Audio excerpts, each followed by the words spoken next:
Greetings. My name is Nick Hawkins. I'm a physical therapist here at Superior Physical Therapy. And this is Andrew Gurecki, fellow co-worker, physical therapist here at Superior Physical Therapy. And today we just wanted to have a little conversation about plantar fasciitis. Very active population around the Traverse City area, and we've been getting a lot of patients that have been experiencing foot pain, especially in the bottom of the foot. And we just wanted to talk to you guys a little bit about plantar fasciitis. So, Andrew, I'll go ahead and ask you, what would you think when a patient comes in and just kind of walks in and says, I get pain in the bottom of my foot when I start to run? Yeah. What could cause that? Yeah, very common issue. And the first thing that my mind thinks about is, I think about the comment that was once taught to me by a very wise man named Gary Gray, that the site of pain is not the source of pain. So my first thought is, okay, if the bottom of my foot is hurting me, is that the source of pain? And most of the time we find here that it's not. So I know a really common source of the pain for the plantar fascia to be irritated actually comes from the mechanics of the foot.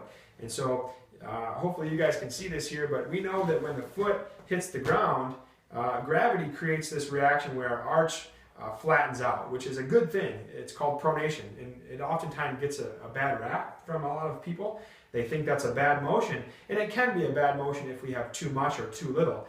But for the most part, that's pretty normal. It's our body's way of absorbing shock. That does cause a lot of stress on the plantar fascia, but it's a normal stress. And so I know that in the second part of running or walking, as my body is going forward, the body going forward moves this bone here called the tibia forward, and as the pelvis is going forward, that causes a rotation where, if you can see, I go from a flat position to a kind of a lifted up arch position. And as I do that, that creates some locking mechanisms here in the midfoot of this arch, and you actually end up pushing off of a rigid bony foot.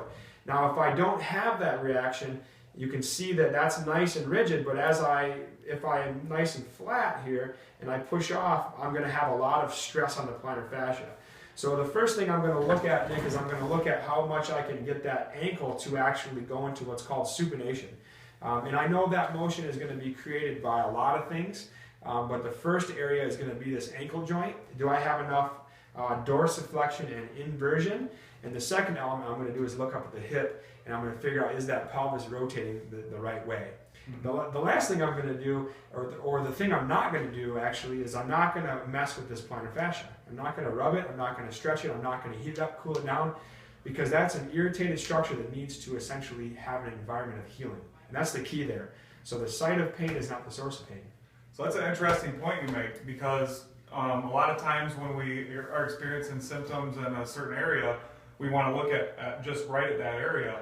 But I like what you said there, because if you think about it, your foot hits the ground, but it has to support your whole body. Absolutely. So would it be fair for me to say that I could have a limitation even up in my mid-spine, which could lead to the plantar fasciitis, for example? Absolutely. I would say that the options are actually endless. You could have limitations and dysfunctions in a lot of parts of your body that are preventing that motion from happening in the ankle right before we're about to heal off.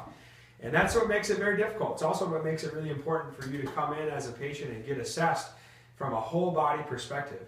So I have plantar fasciitis, but I need to look at the ankle, the knee, the hip, the low back, the mid back, the upper back, the shoulders, and I need to hear what activities you're having a hard time with. So it really isn't as simple as we might want to think, but it's almost human nature to say, you know what, it must be that bad plantar fascia, so let's put an orthotic in there, or let's stretch that thing out, let's rub it, let's heat it up, let's cool it down.